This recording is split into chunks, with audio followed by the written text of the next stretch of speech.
ಇವತ್ತು body fluids and circulation chapter ಇಂದ blood grouping ಬಗ್ಗೆ ಸ್ಟಡಿ ಮಾಡೋಣ. ಬ್ಲಡ್ ಗ್ರೂಪ್ ಅಲ್ಲಿ ಎಷ್ಟು ಟೈಪ್ಸ್ ಇದೆ, ಯಾವ ಬೇಸಿಸ್ ಮೇಲೆ ಬ್ಲಡ್ ನ ಡಿಫ್ರೆಂಟ್ ಗ್ರೂಪ್ಸ್ ಗಳಾಗಿ ಡಿವೈಡ್ ಮಾಡ್ತಾರೆ ಅನ್ನೋದನ್ನೆಲ್ಲ ಸ್ಟಡಿ ಮಾಡ್ತಾ ಹೋಗೋಣ. ನಾನು ಹೇಳಿದನ್ನೆಲ್ಲ ನೀವು ಒಂದು ಬುಕ್ ಮತ್ತೆ ಪೆನ್ ತಗೊಂಡು ನೋಟ್ ಮಾಡ್ಕೊಂತ ಹೋಗಿ. ಹಾಗೆ NCERT ಟೆಕ್ಸ್ಟ್ ಬುಕ್ ನ ಚೆನ್ನಾಗಿ ರೆಫರ್ ಮಾಡಿ. ಬ್ಲಡ್ ಗ್ರೂಪಿಂಗ್ ಮೇನ್ ಆಗಿ 2 ಟೈಪ್ಸ್ ಆಗಿ ಬ್ಲಡ್ ಗ್ರೂಪಿಂಗ್ ಮಾಡ್ತಾರೆ. ಒಂದು ABO ಗ್ರೂಪಿಂಗ್ ಹಾಗೆ ಇನ್ನೊಂದು RH ಗ್ರೂಪಿಂಗ್. ಕಾರ್ಲ್ ಲ್ಯಾಂಡ್ಸ್ಟೈನ್ ಅವರು for the first time human blood ನ ಸ್ಟಡಿ ಮಾಡಿ ಅದರಲ್ಲಿ ABO ಬ್ಲಡ್ ಗ್ರೂಪ್ಸ್ ನ ಕಂಡುಹಿಡಿತಾರೆ. ನೆಕ್ಸ್ಟ್ ಡಿಕಾಸ್ಟೆಲ್ಲೋ ಮತ್ತೆ ಸ್ಟುರ್ಲಿ ಇವರು 1902 ಅಲ್ಲಿ AB ಬ್ಲಡ್ ಗ್ರೂಪ್ ನ ಕಂಡುಹಿಡಿತಾರೆ. 19th ಸೆಂಚುರಿ ತನಕ ಬ್ಲಡ್ ಗ್ರೂಪ್ ಅಂದ್ರೆ ಏನು ಅಂತ ಯಾರಿಗೂ ಗೊತ್ತಿರೋದಿಲ್ಲ. ಬ್ಲಡ್ ಗ್ರೂಪ್ ರಿಲೇಟೆಡ್ ಏನು ಕೂಡ ಡಿಸ್ಕವರಿ ಆಗಿರೋದಿಲ್ಲ. ಕಾರ್ಲ್ ಲ್ಯಾಂಡ್ಸ್ಟೈನ್ ಅವರ ಮುಖಾಂತರ for the first time blood group 19th ಸೆಂಚುರಿಯಲ್ಲಿ ಡಿಸ್ಕವರ್ ಆಗುತ್ತೆ. ಇವರು B ಮತ್ತೆ C ಬ್ಲಡ್ ಗ್ರೂಪ್ಸ್ ಗಳನ್ನ ಕಂಡುಹಿಡಿತಾರೆ. ಲೇಟರ್ ಏನಾಗುತ್ತೆ ಅಂದ್ರೆ C blood group O blood group ಆಗಿ ನೇಮಿಂಗ್ ಆಗುತ್ತೆ. AB ಅಂತನೂ ಬ್ಲಡ್ ಗ್ರೂಪ್ ಇದೆ ಅನ್ನೋದನ್ನ ಡಿಕಾಸ್ಟೆಲ್ಲೋ ಮತ್ತೆ ಸ್ಟುರ್ಲಿ ಅವರು ಕಂಡುಹಿಡಿತಾರೆ. ABO ಗ್ರೂಪಿಂಗ್ ಇವಾಗ ಯಾವ ರೀತಿಯಾಗಿ ABO ಗ್ರೂಪಿಂಗ್ ಮಾಡಿದ್ರು ಅಂತ ನೋಡೋಣ. ಅಂದ್ರೆ ಇದು A ಬ್ಲಡ್ ಗ್ರೂಪ್, ಇದು B ಬ್ಲಡ್ ಗ್ರೂಪ್, ಇದು AB ಬ್ಲಡ್ ಗ್ರೂಪ್ ಅಂತ ಯಾವ ರೀತಿಯಾಗಿ ಐಡೆಂಟಿಫೈ ಮಾಡಿದ್ರು ಅಂತ. Presence or absence of 2 surface antigen on RBC.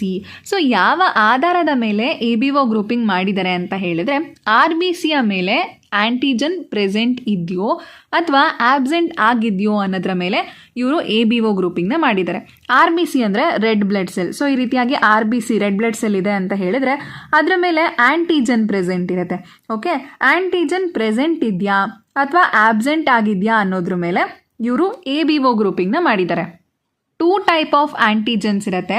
ಒಂದು ಆಂಟಿಜನ್ A, ಇನ್ನೊಂದು antigen B. Total 4 type of blood groups ಇದೆ. O, A, B ಮತ್ತು AB. ಯಾವ RBC ಸೆಲ್ಸ್ ಮೇಲೆ ಆಂಟಿಜನ್ ಪ್ರೆಸೆಂಟ್ ಇರೋದಿಲ್ಲ ಅದನ್ನು O ಬ್ಲಡ್ ಗ್ರೂಪ್ ಅಂತ ಹೇಳಿ ಐಡೆಂಟಿಫೈ ಮಾಡ್ತಾರೆ. ನೀವಿಲ್ಲಿ ಅಬ್ಸರ್ವ್ ಮಾಡ್ಬೋದು, ಈ ಒಂದು RBC ಏನಿದೆ ಇದರಲ್ಲಿ ಆಂಟಿಜನ್ಸ್ಗಳು ಆಬ್ಸೆಂಟ್ ಆಗಿದೆ, ಯಾವುದೇ ರೀತಿಯಾದ ಆಂಟಿಜನ್ ಪ್ರೆಸೆಂಟ್ ಇಲ್ಲ. ಸೊ ಆದ್ರಿಂದ ಇದನ್ನ O ಬ್ಲಡ್ ಗ್ರೂಪ್ ಅಂತ ಹೇಳಿ ಐಡೆಂಟಿಫೈ ಮಾಡಿದ್ದಾರೆ. ಆಂಟಿಜನ್ಸ್ ಅಲ್ಲಿ 2 ಟೈಪ್ ಆಫ್ ಆಂಟಿಜನ್ ಇದೆ, ಆಂಟಿಜನ್ A ಮತ್ತೆ ಆಂಟಿಜನ್ B. ಯಾವ ಒಂದು RBC ಸೆಲ್ಸ್ ಮೇಲೆ A ಆಂಟಿಜನ್ ಇರುತ್ತೆ ಅದನ್ನ A ಬ್ಲಡ್ ಗ್ರೂಪ್ ಅಂತ ಹೇಳಿ ಐಡೆಂಟಿಫೈ ಮಾಡ್ತಾರೆ. ಯಾವ ಒಂದು RBC ಸೆಲ್ಸ್ನ ಮೇಲೆ B ಆಂಟಿಜನ್ ಇರುತ್ತೆ ಅದನ್ನ B ಬ್ಲಡ್ ಗ್ರೂಪ್ ಅಂತ ಹೇಳಿ ಐಡೆಂಟಿಫೈ ಮಾಡ್ತಾರೆ. ಯಾವ ಒಂದು RBC ಸೆಲ್ಸ್ ಮೇಲೆ A ಆಂಟಿಜನ್ ಮತ್ತೆ B ಆಂಟಿಜನ್ ಎರಡೂ ಕೂಡ ಇರುತ್ತೆ ಅದನ್ನ AB ಬ್ಲಡ್ ಗ್ರೂಪ್ ಅಂತ ಐಡೆಂಟಿಫೈ ಮಾಡ್ತಾರೆ. ಈ ಪಿಕ್ಚರಲ್ಲಿ ಕೂಡ ಅಬ್ಸರ್ವ್ ಮಾಡ್ಬೋದು ನೀವು, ಈ ಒಂದು RBC ಸೆಲ್ ಮೇಲೆ ಯಾವುದೇ ರೀತಿಯಾದ ಆಂಟಿಜನ್ ಪ್ರೆಸೆಂಟ್ ಇಲ್ಲ, ಆದ್ರಿಂದ ಇದು O ಬ್ಲಡ್ ಗ್ರೂಪ್ ಆಗುತ್ತೆ. ಈ ಒಂದು RBC ಸೆಲ್ನ ಮೇಲೆ A ಆಂಟಿಜನ್ ಪ್ರೆಸೆಂಟ್ ಇದೆ, ಆದ್ರಿಂದ ಇದು A ಬ್ಲಡ್ ಗ್ರೂಪ್ ಆಗುತ್ತೆ. ಇದರಲ್ಲಿ B ಆಂಟಿಜನ್ ಪ್ರೆಸೆಂಟ್ ಇದೆ, ಆದ್ರಿಂದ ಇದು B ಬ್ಲಡ್ ಗ್ರೂಪ್ ಆಗುತ್ತೆ.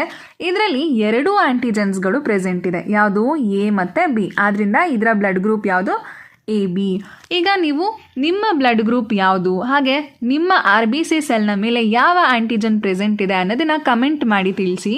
ಯೂಶಲ್ ಆಗಿ ಆಂಟಿಜನ್ಸ್ಗಳು ಆಂಟಿಬಾಡಿ ಪ್ರೊಡ್ಯೂಸ್ ಆಗೋ ಹಾಗೆ ಮಾಡುತ್ತೆ, ಅಂದರೆ ಆಂಟಿಬಾಡಿ ಪ್ರೊಡಕ್ಷನ್ನ ಇಂಡ್ಯೂಸ್ ಮಾಡುತ್ತೆ. ಬ್ಯಾಕ್ಟೀರಿಯಾ ಮತ್ತು ವೈರಸಸ್ಗಳ ಬಾಡಿ ಮೇಲೂ ಕೂಡ ಆಂಟಿಜನ್ಸ್ಗಳು ಪ್ರೆಸೆಂಟ್ ಇರುತ್ತೆ. ಆಂಟಿಜನ್ಸ್ ಅಂತ ಹೇಳಿದ್ರೆ ಪ್ರೋಟೀನ್ಸ್ ಅಥವಾ ಶುಗರ್ಸಿಂದ ಫಾರ್ಮೇಷನ್ ಆಗಿರುತ್ತೆ. ವೈರಸ್ ಅಥವಾ ಬ್ಯಾಕ್ಟೀರಿಯಾ ನಮ್ಮ ಬಾಡಿ ಒಳಗಡೆ ಎಂಟರ್ ಆದಾಗ ನಮ್ಮ ಬಾಡಿಯ ಇಮ್ಯುನ್ಯೂ ಸಿಸ್ಟಮ್ ವೈರಸ್ ಅಥವಾ ಬ್ಯಾಕ್ಟೀರಿಯಾದ ಮೇಲೆ ಇರೋ ಆಂಟಿಜನ್ಸ್ಗಳನ್ನು ಡಿಟೆಕ್ಟ್ ಮಾಡುತ್ತೆ. ಡಿಟೆಕ್ಟ್ ಮಾಡಿ ಅದರ ವಿರುದ್ಧ ಆಂಟಿಬಾಡೀಸ್ಗಳನ್ನು ಪ್ರೊಡ್ಯೂಸ್ ಮಾಡೋದಕ್ಕೆ ಸ್ಟಾರ್ಟ್ ಮಾಡುತ್ತೆ. ಆಂಟಿಬಾಡೀಸ್ಗಳನ್ನು ಪ್ರೊಡ್ಯೂಸ್ ಮಾಡಿ ಅದನ್ನು ಡೆಸ್ಟ್ರಾಯ್ ಮಾಡುತ್ತೆ. ಅದೇ ರೀತಿ RBC ಸೆಲ್ಸ್ಗಳ ಮೇಲೆ ಕೂಡ ಆಂಟಿಜನ್ಸ್ಗಳು ಪ್ರೆಸೆಂಟ್ ಇದೆ. ಹಾಗಾದ್ರೆ ಇಲ್ಲಿ ಆಂಟಿಬಾಡೀಸ್ಗಳು ಪ್ರೊಡ್ಯೂಸ್ ಆಗೋದಿಲ್ವಾ? ಆಂಟಿಬಾಡೀಸ್ಗಳು ಪ್ರೊಡ್ಯೂಸ್ ಆಗತ್ತೆ. ಬ್ಲಡ್ನ ಪ್ಲಾಸ್ಮಾದಲ್ಲೇ ನ್ಯಾಚುರಲ್ ಆಗಿ ಆಂಟಿಬಾಡೀಸ್ಗಳು ಪ್ರೊಡ್ಯೂಸ್ ಆಗತ್ತೆ.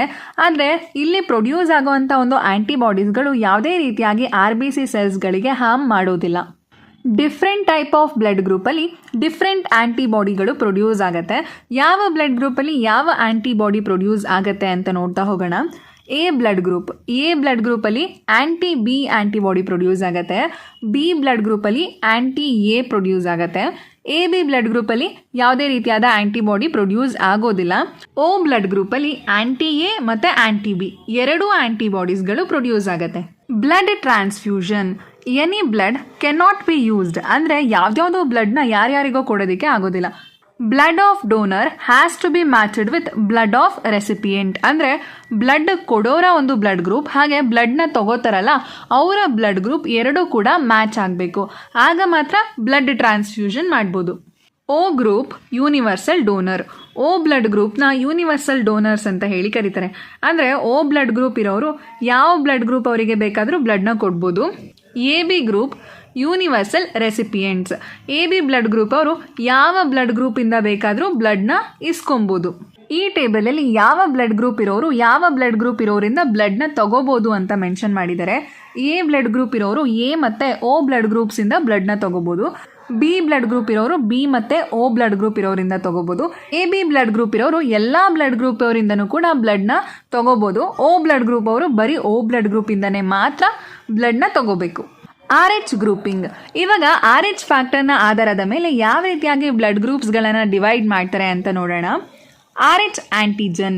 ಆರ್ ಬಿ ಸಿಯ ಮೇಲೆ ಯಾವ ರೀತಿಯಾಗಿ ಎ ಮತ್ತು ಬಿ ಆಂಟಿಜನ್ಗಳು ಪ್ರೆಸೆಂಟ್ ಇತ್ತು ಅದೇ ರೀತಿಯಾಗಿ ಆರ್ ಎಚ್ ಆಂಟಿಜನ್ ಪ್ರೆಸೆಂಟ್ ಇರುತ್ತೆ.